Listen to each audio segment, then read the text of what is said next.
You will oftentimes hear people like Daniel Negreanu or Phil Ivey, whom are poker players, state that when you're playing poker, to understand what the story of what the other player is trying to relay, a story to the hand.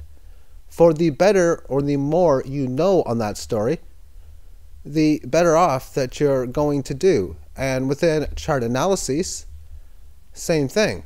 Understand the story, and the more you understand it, well, the better you're going to do. Like always, everything is within your own risk, own reward. We're looking at THC on the 400-minute time frame, scrolled back to early February.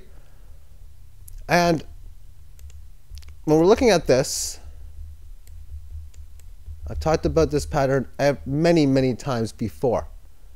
What was the story at the time when this was happening? Because in textbook analysis, I look at failed move, fast move, and this is the typical one when it only has a small but noticeable move above. It has to break above a key and, well, resistance or support, this case resistance level. And it has to do so with like a good indication of what the story would be saying. In this case, it would be a breakout. Now, as far as trading is concerned, when you are at that point and you look at the story, well, when you break resistance, clearly that's a good sign. And that's generally at times when you want to get into a market. However, when you're in a situation when the number you are looking for breaks, and you would have been looking for that back in here before it did any of this up move, then that's when you might want to consider going long. However, when you're in a situation when you were riding the 18 average of lows like you were on the 23rd, and then you have one good green candle up, two more decent ones, at that time frame, you're well above the 18 average on this, overextended. It makes it very difficult to be buying in those positions. But then you have your moves back to where you're supposed to come. Okay, buying back here. Well, here's the deal. If you ever see a situation when you have the breakout of a key level and you see it and you put a buy order in for that level of resistance that you were looking to be support, it will lose every single time when it just goes up and doesn't go there because you won't go long. It will win every single time it goes up, and it actually did go back to support. And every single time it crashes, you're going to buy it or lose. So that's one way of looking at it. You also have, after this red candle that went down to the 18 average of highs, which followed the green one, at the time of the green candle, you would have been like, wow, what a setup this is. We had this resistance, it broke through, backed out of the 18, now lifting off from the 18 highs, beautiful setup. When a good setup doesn't happen, failed move, fast move. So there's a situation.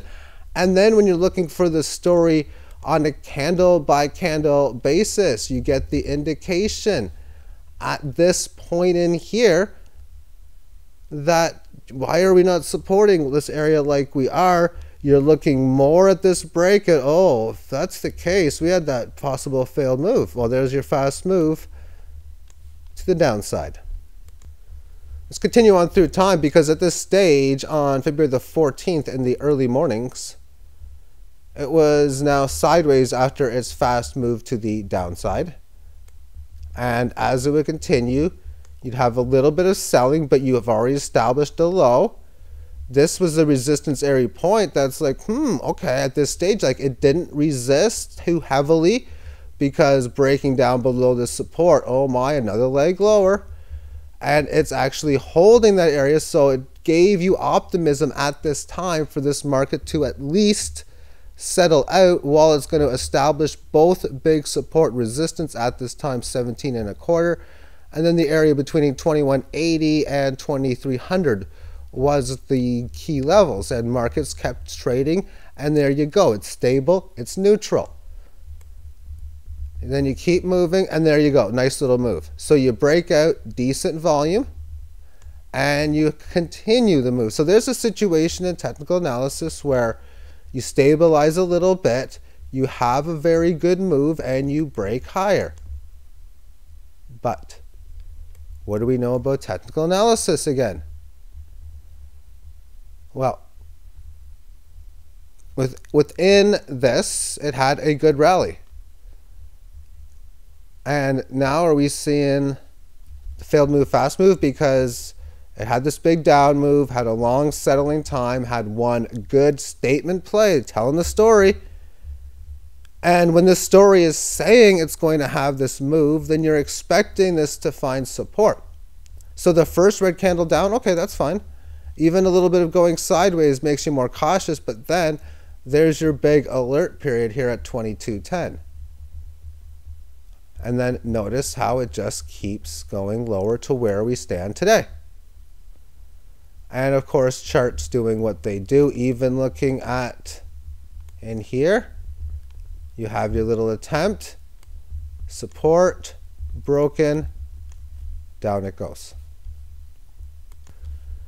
And when we look at this further, the Fibonacci downside from 1540 and the close to 2900 level represents a little bit over 1,000.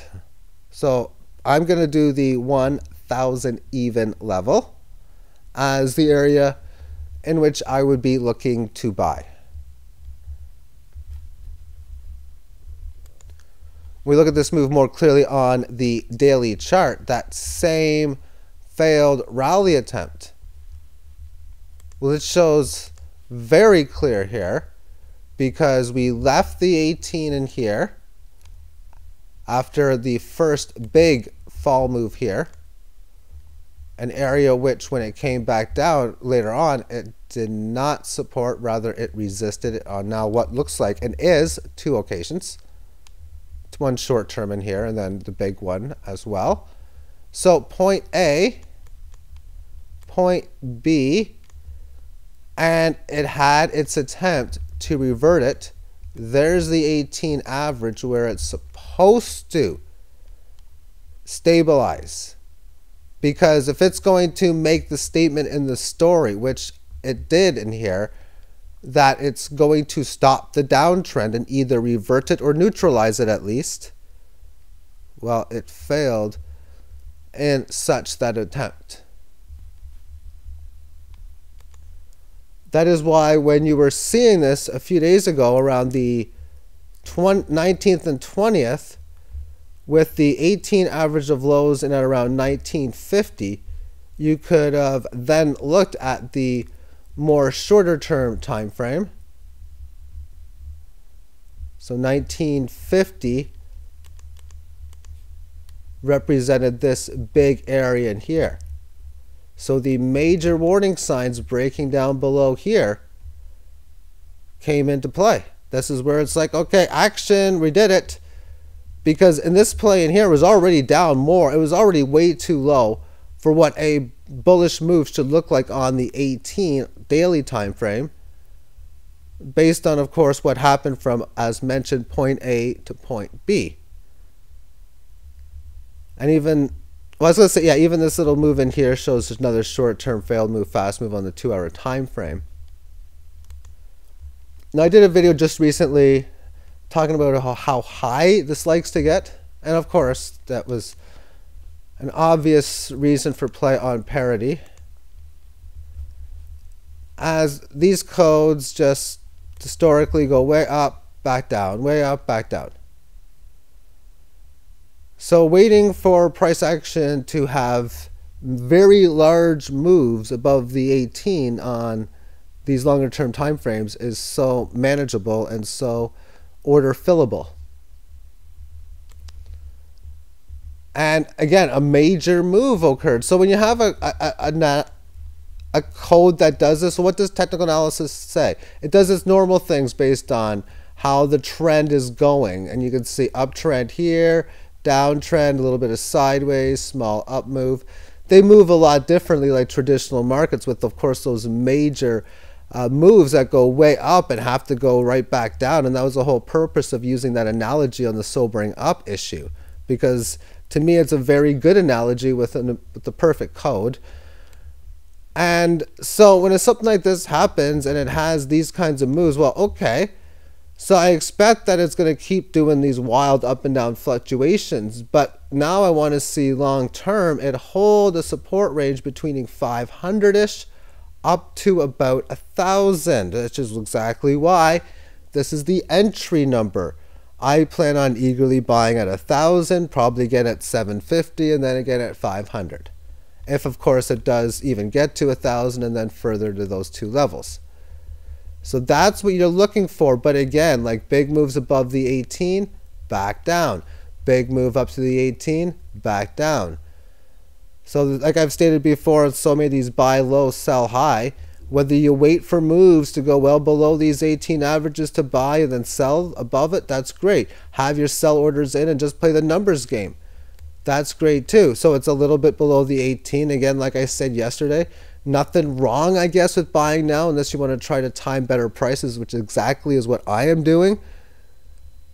But as far as a numbers game would be concerned, you buy at 1178 and you look to put a sell order in at 26. Maybe you put another one in at 48, put another one in at 10,000 and maybe 25,000 and maybe 250,000. Of course, you can change them as you will need be. And then when those big moves happen, oh, sell order. So you sell, say you sell at 2,600. Okay, well, I'll try to buy it back at like 1,200 or 1,400. And then, of course, if you don't want to play extreme volatility, this allows you so many ways. You can play for 20, 30% gains, 40% gains, and try to get like 20 trades a week because of the volatility that could come into play. But that's really what the whole point is that these markets have always been doing this. Decent large moves up, and then they go down again. People get scared when it goes down, especially those who buy really high. But people back in here, it's like, oh man, why would you want to buy here? It's just way down. Well, that's exactly. Why would you want to buy way up here when it's way up? Well, most of the time, it lost. Now here, if you bought when it was way up, when it was like, say, 600, well, you could have got cheaper, but I guess it worked out. And then if you bought when it was way up here at like 1,900, 2,000, well, obviously, we're lower than that now. Thank you for tuning in and have yourself a great day.